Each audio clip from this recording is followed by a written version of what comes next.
kind of happening now that's been making the rounds in the news, the Loma crisis. Yeah. So we're hearing that it's the same trend, casualization of workers, having contract staffs that can be just tossed away at any point in time. So I don't know if this is the attestation to the fact that the state itself is a co-conspirator in trampling on the people, and maybe people should understand that it's not their government, it's the government of profit makers. No, it's clear. It's clear because the culture of the managers of the Nigerian state, the way they live their life, shows that definitely these are not Nigerians. I mean, they speak Yoruba like me and you, and we look the same. But the kind of food they eat, where they live, how they live, they are not. They don't eat what you eat. They don't. When you are sick, they don't see. They don't. I mean, the kind of doctor they will see is not.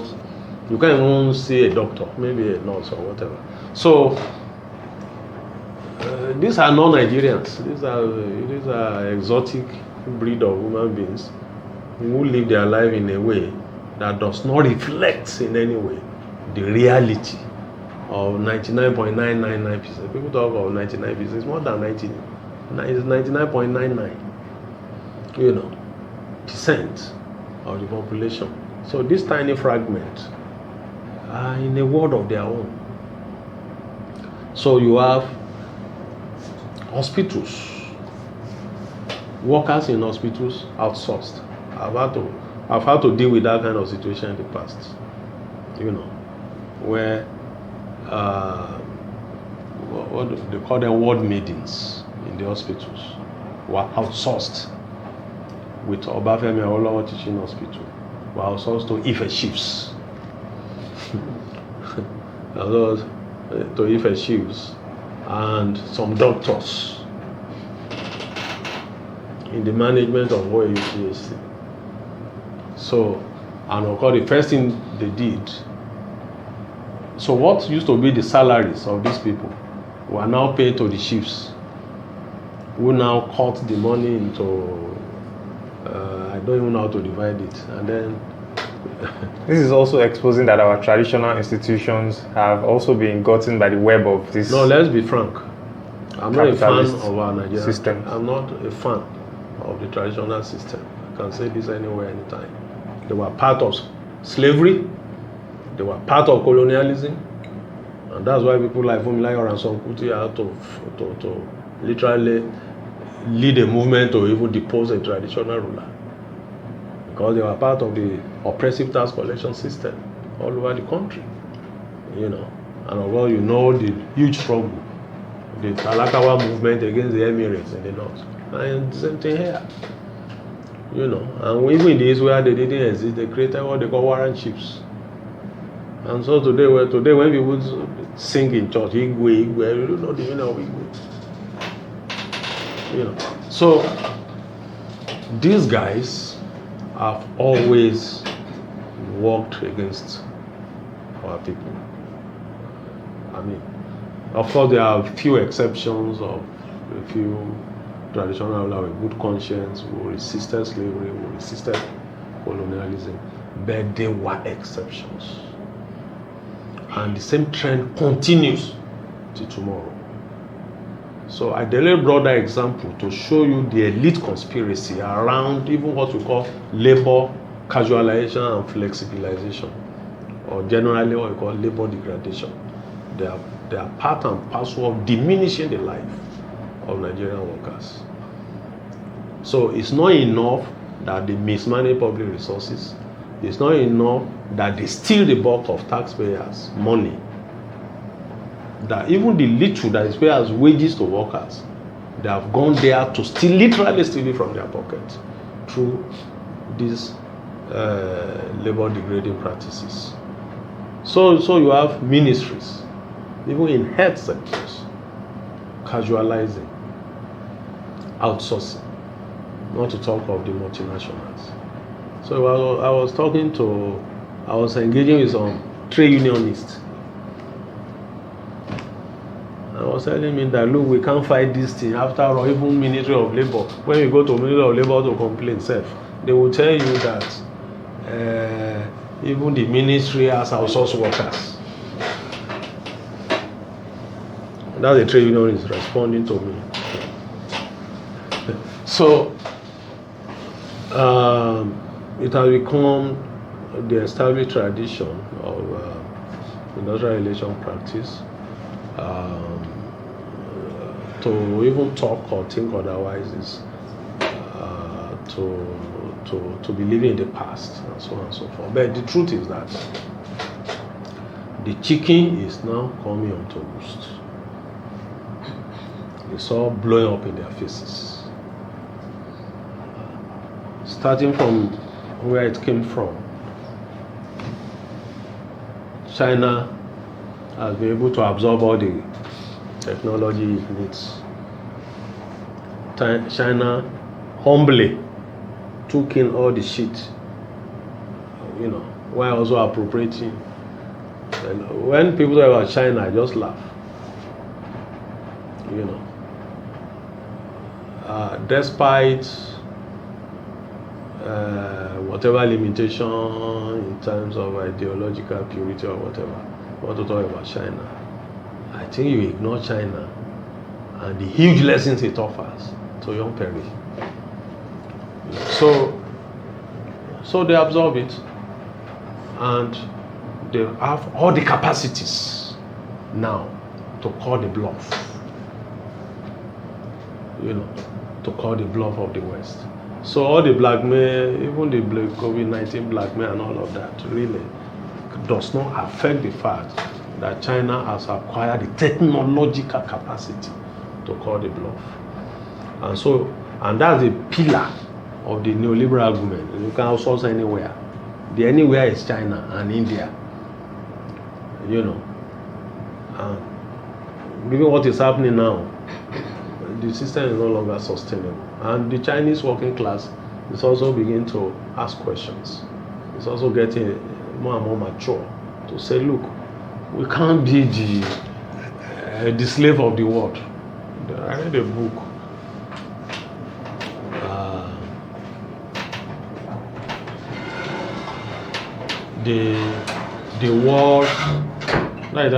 The world's labor continent.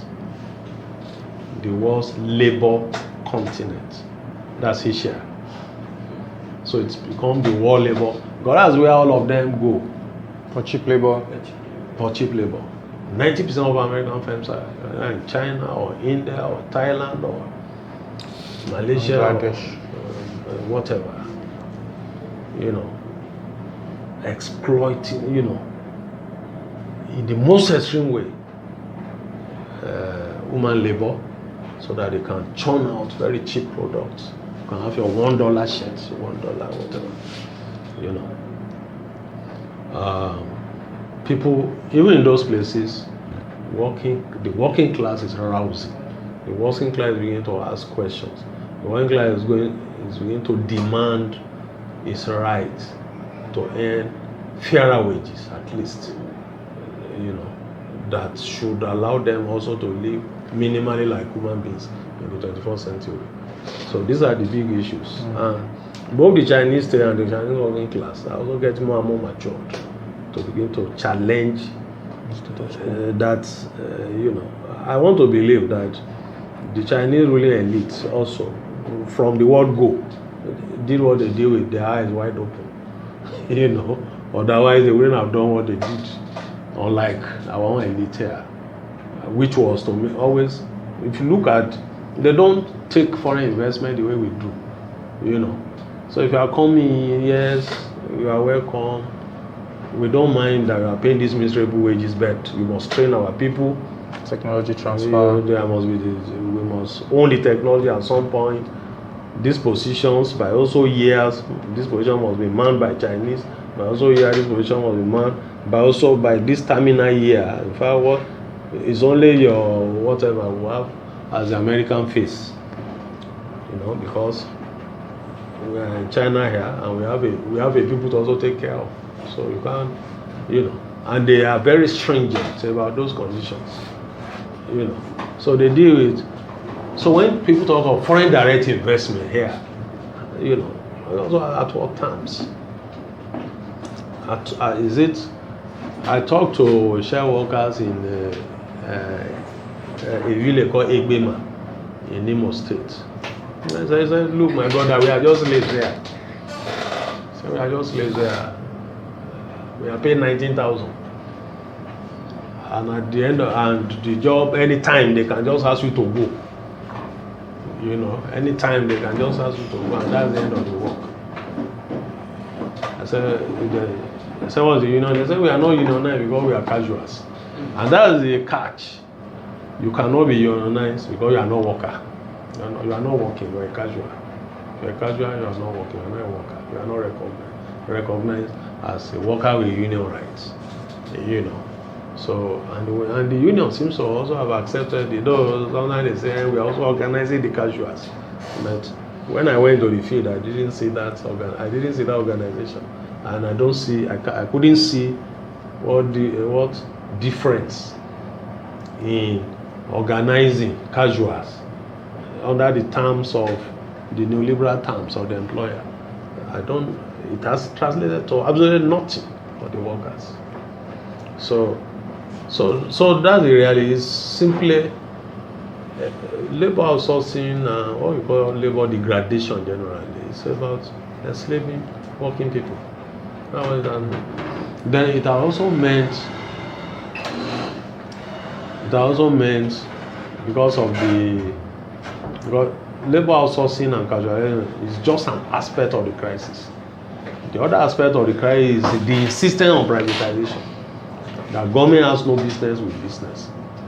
And under that guise, they have privatized over 500 companies, SOEs, state-owned enterprises, since 1986 when Babangida actually started this game in Nigeria with a structural adjustment program. Over 500. And by the admission of Bureau of Public Enterprises, less than 10% of those 500 companies are functional today. What we have, as Dangote became very expert at doing, is to buy them, strip them, strip them.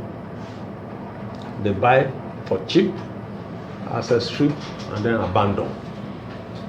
That is what they call privatization is. And that has meant millions of working people landing in the informal economy. You know, people who used to have secure, decent jobs now have to go and learn tailoring, how to make sure. And I keep telling our people, look, this bogey of empowerment that means that all of you must become painters, must become bakers, or beat makers, must go and learn what do they call it? Event planning. You know, and selling. It's just absolute nonsense. It's just absolute nonsense because I work with informal workers, self-employed people, and they will tell you that look, the thing they move again. But where you used to have 5 tailors, you now have 15 tailors. And somebody is telling you to go and learn tailoring after your degree. And they call that empowerment. How to make soap. And I asked them, if you learn how to make soap, can you compete with Lever Brothers? That have been in the business in slave trade era, that can enjoy the advantages of massive economies of scale. Lever Brothers is in Ivory Coast, in Ghana. If the inputs is cheaper in Ghana, they can ship it in. Yes. You can only buy your chemical in Ojota. And you want to compete with Lever Brothers, you go and learn how to make soap. Where do you want to sell it? And you want to compete with Lever Brothers. And it's just silly. Some of these things. You go and learn painting. Well, it's good to learn whatever you can learn. Knowledge is lost. You can paint your own house, if nothing else. But the point is, that cannot be an employment strategy. And each time I hear a government official mouth such absolute hogwash, I just have a headache. People, churches now train people how to do makeup, how to. So every other lady you see is a makeup artist. So I wonder who they are now. I wonder who now buy the services from them.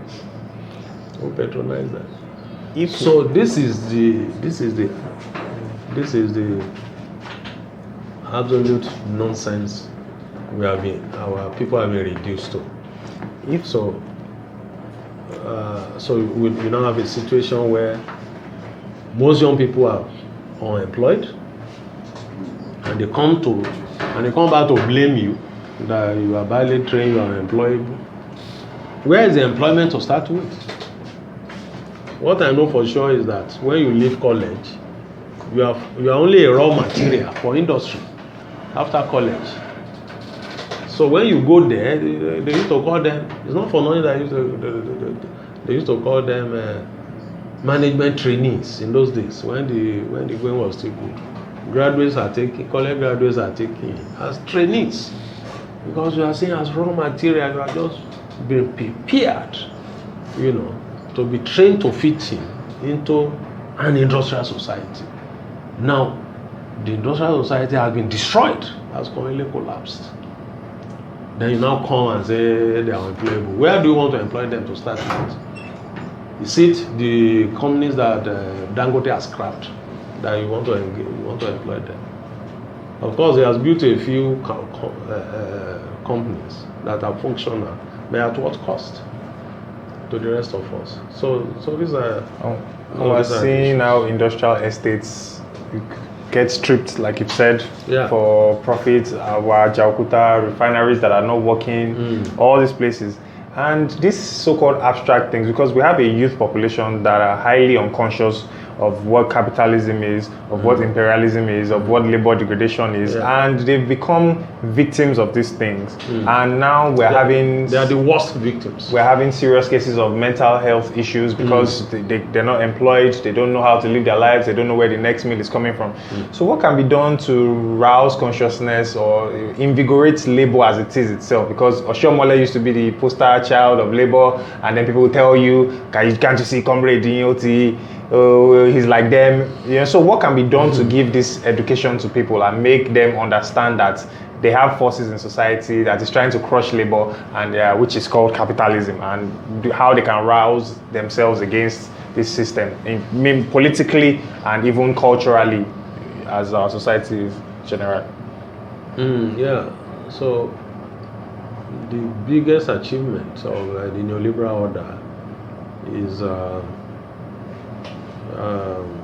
the destruction of emancipatory education.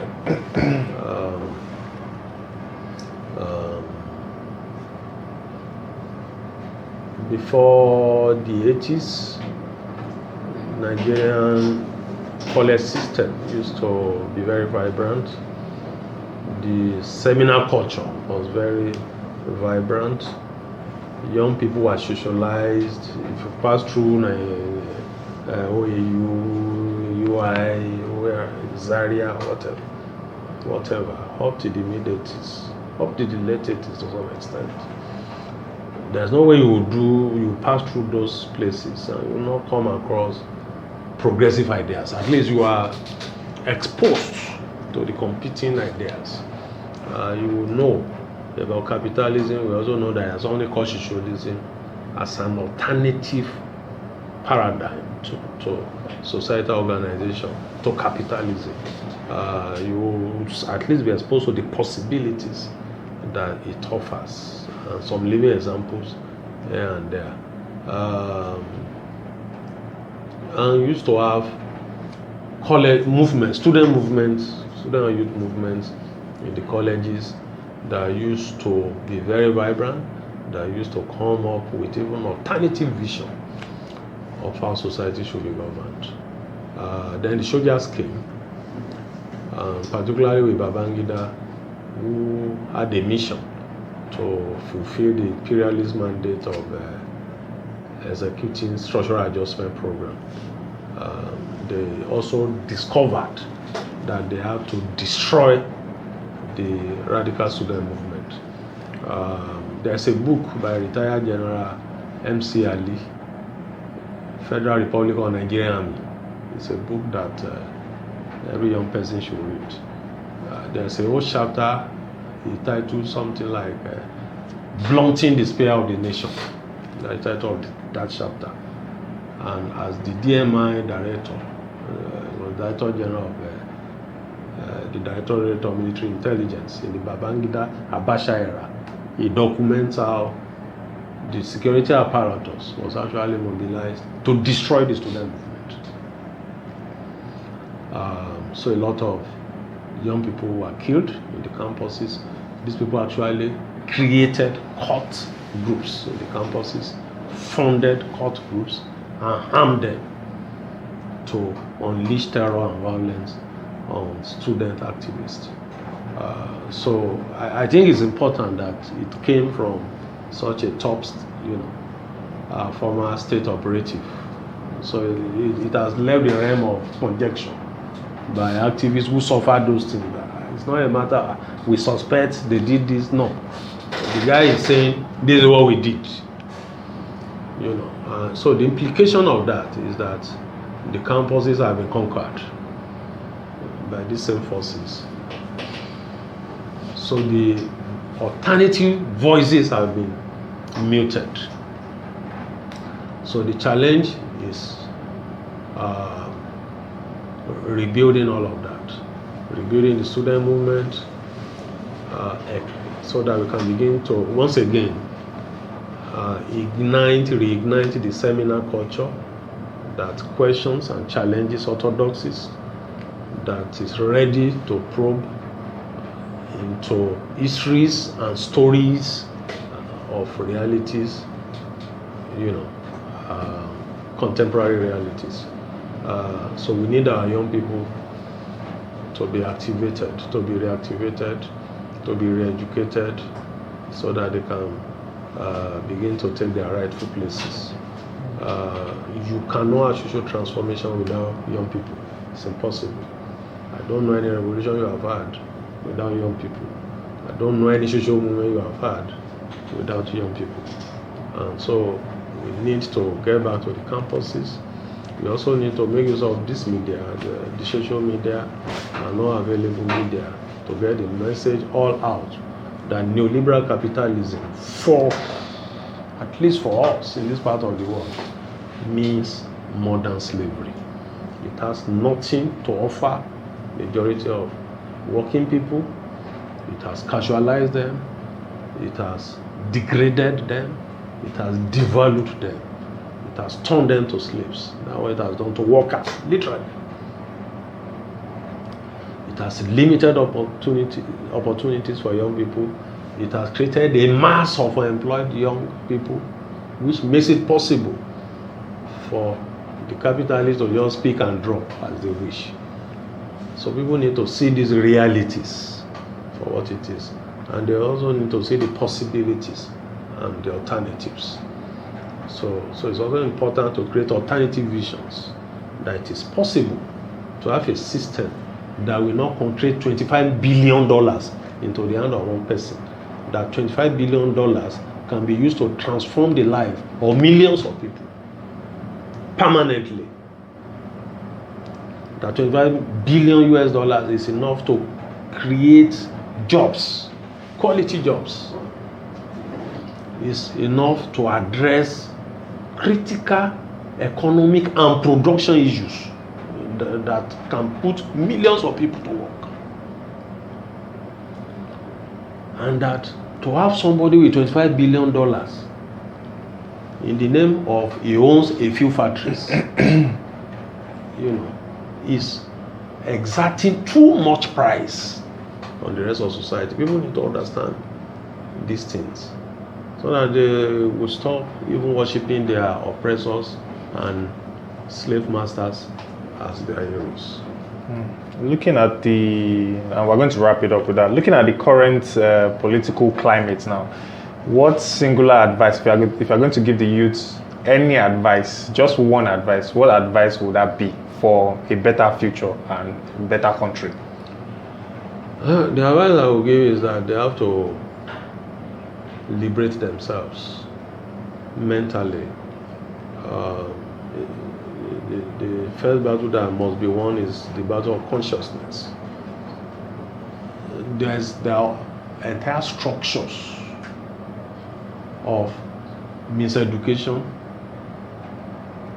that must be deconstructed, and that can only happen through conscious education.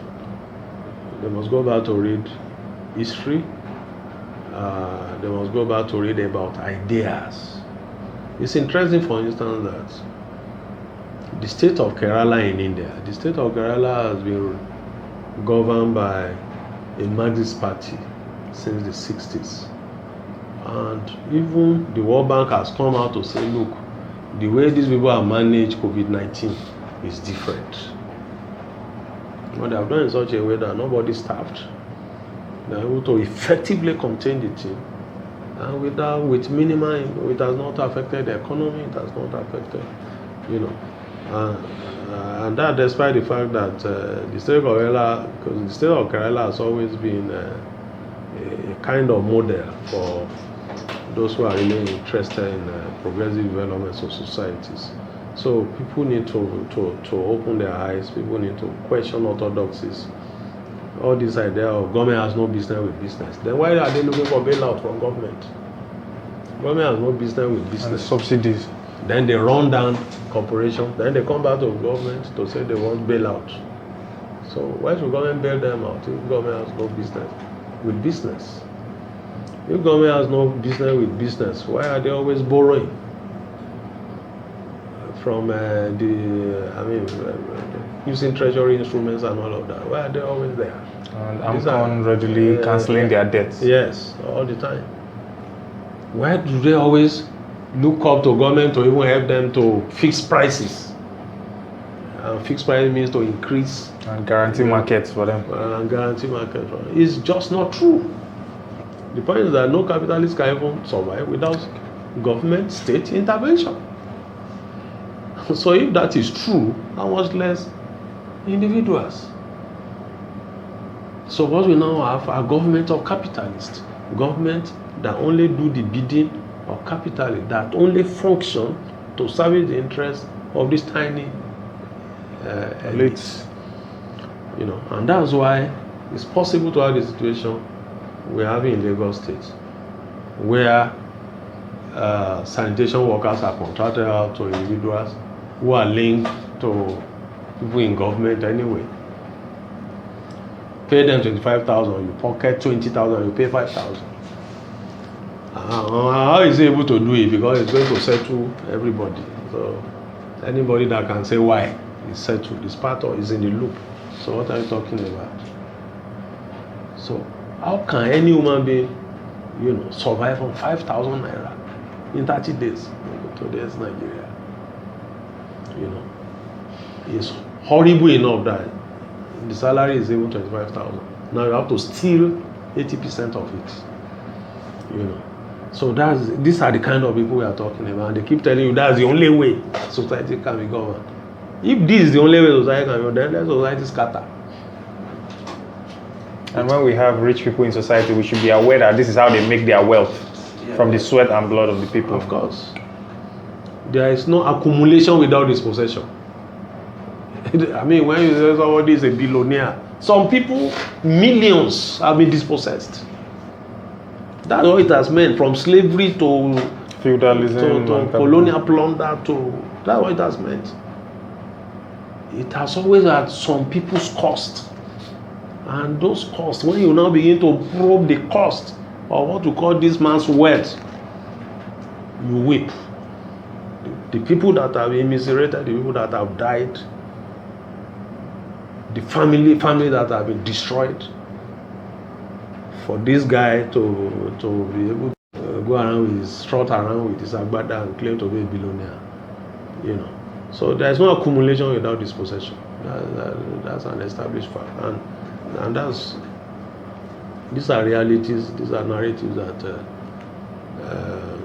young people must learn and appreciate and begin to see their own historic duty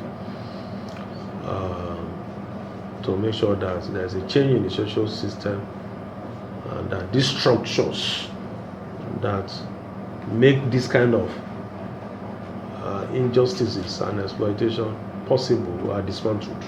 These structures have to be dismantled. Otherwise, especially with COVID-19, we are looking at. I'm seeing chaos. I'm seeing absolute chaos in the next few months if certain things are not done and corrected. So if a young person wants to learn about these things, and because it's good to be practical, what singular book can they pick? I don't know if it's singular. Okay, or what can you give us 2 or 3 books they can read to understand this thing? Because this is a crucial time in the history of Nigeria, and youth must understand this. There are a lot of books out there. There's a TNI, I think. Most people at least can have access to the internet these days. It shouldn't just be about gossiping about hush puppy. People should take time to read serious stuff.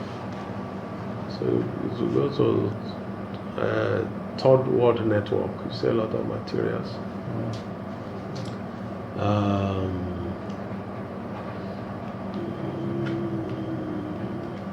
I think how Europe underdeveloped Africa by water running still remains relevant.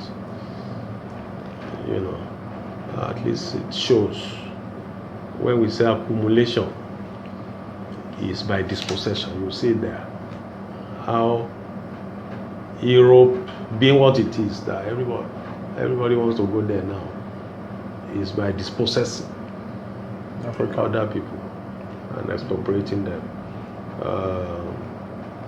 So water running still remains relevant.